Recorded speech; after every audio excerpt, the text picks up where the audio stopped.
Did you ever have to make up your mind? Poly, as you know, is Greek for many, and gamos is Greek for marriage. So polygamy means many marriages. The word polygamy does not imply gender ratios. Polygyny is the practice of having multiple wives, gyne being Greek for women, and polyandry is the practice of having multiple husbands, andros being Greek for man. Both are subsets of polygamy. When most people hear the word polygamy, they're usually thinking of polygyny. Now, there are actually several other forms of polygamy, but that's complicated and we don't need to go into that here. A look at non-monogamy throughout history can be found on the history page of the poly section here at the in-between. Polygamy is marriage-based. Traditionally, across nearly all cultures and eras until only recently, marriage had nothing to do with love. In most non-tribal societies, love was even actively discouraged between spouses, in spite of a few romantic pieces of literature that tell tales of great romances between spouses. Marriage was about property and alliances. The word polygamy refers to multiple marriages and does not reference the presence or absence of love between those involved. Polyamory is based on loving relationships. Marriage is not specifically a part of polyamory. However, as the chart here implies, it is possible to have love within a polygamous relationship, and it is possible to have marriage in a polyamorous relationship. But the word polygamy only addresses the marriage portion of the relationship, and polyamory only addresses the emotional connection part. Much like love and sex, love and marriage are not automatically connected, but many people think they're better when they go together.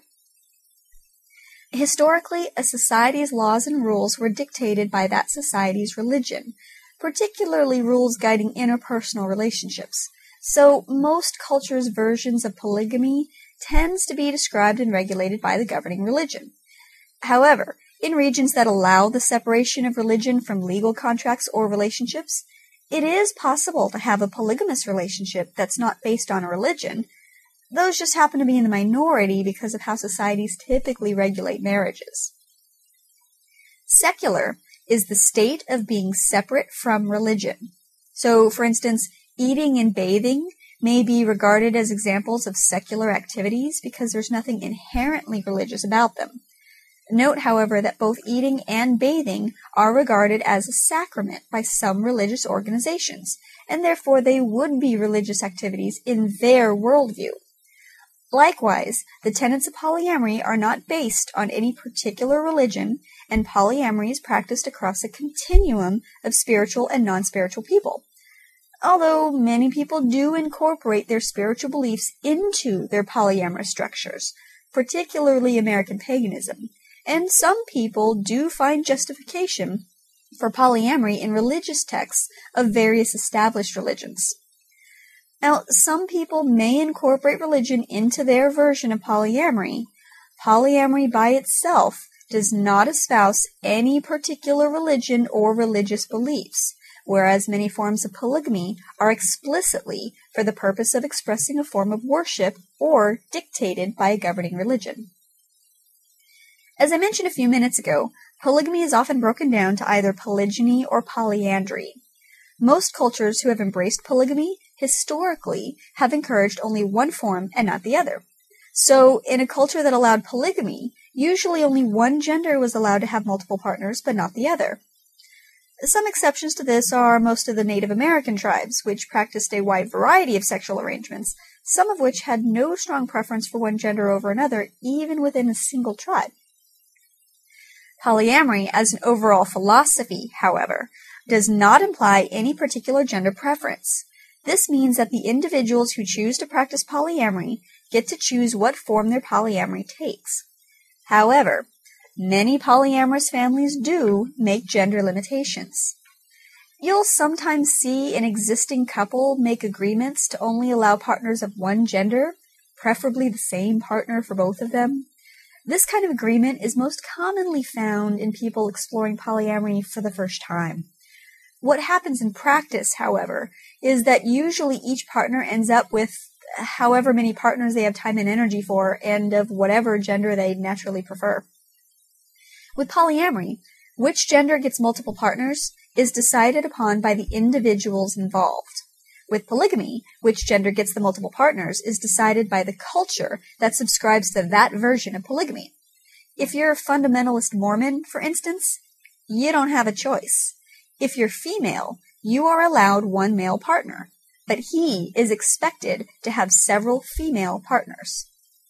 If you're a polyamorist, you get to decide who gets how many partners and of what gender by negotiation with those in your romantic group, and your relationship structure can look very different from the poly family next door. Much like polyamory and polygamy, poly and swinging are not mutually exclusive, but they are different.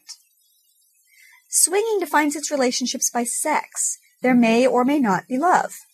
Usually, love is not expected or encouraged. Swinging spans the spectrum from close friends that you have sex with all the way to partner swapping with strangers at parties.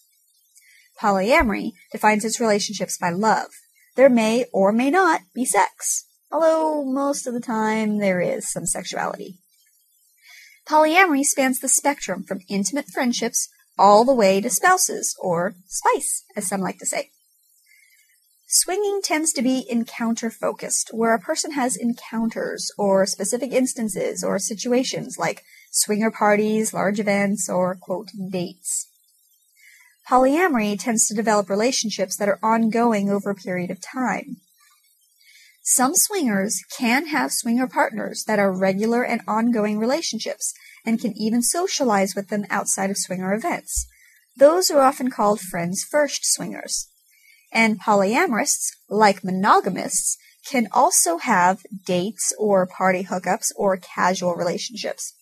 But overall, the ideal of poly is to form long-lasting relationships, while swinging is about experiencing sexual encounters. Some swinger organizations even strictly state in their rules that there is to be no fraternization or socialization outside that venue. Swinging is couple-centric. Its common rules and setups are designed around couples and protecting the primary relationship. Single bisexual females may be requested to join existing couples for threesomes, but single men of any orientation are usually strongly discouraged.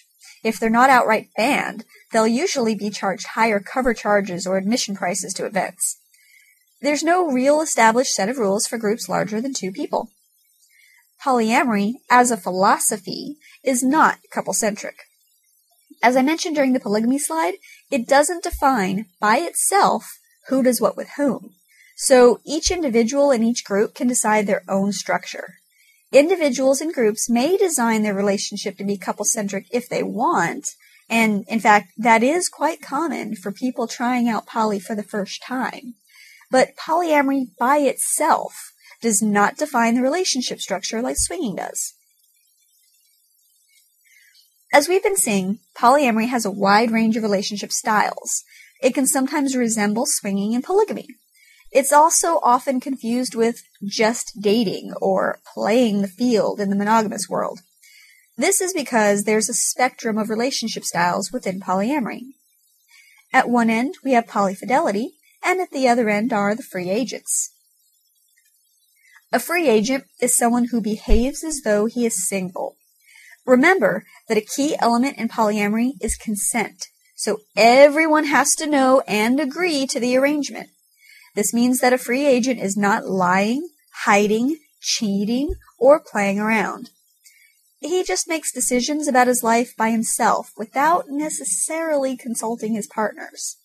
If he wants to start dating someone new, he probably won't ask his existing partners first. If he wants to move, change jobs, go back to school, make any major life decisions, he decides with very little input from his partners. He might consider their feelings about it, but in the end, he is going to decide to do what he wants to do. And when I say he, a free agent can be any gender. Now, this is not the same as how a person might behave in the beginning of a relationship, where it just hasn't reached a deep enough level yet to justify giving your partner that much input. A free agent prefers all his relationships to be structured this way, regardless of how deep the emotional connection or how long the relationship has lasted. Polyfidelity is like what many of us think of when we think of today's version of marriage, only with more people. It's an exclusive group, a closed group that considers all members married to each other or in a single family unit.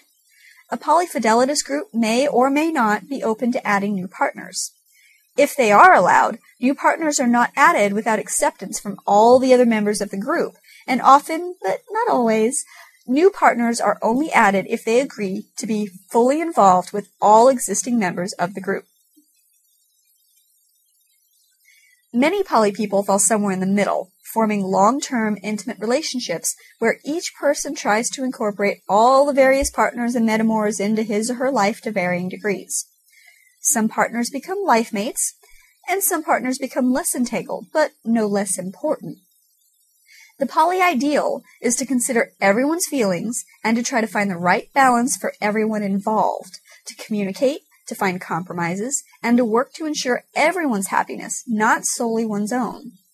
Some people even slide around on this continuum at different points in their lives. Someone who's focusing on school or career, for instance, might prefer the free agent end of the spectrum, and might then move towards polyfidelity later in life when raising children for more stability in the children's lives. But they'll say you are better, perhaps you are madder, at least you should stay undercover. Your mind must be bare if you would dare to think you can love more than one lover.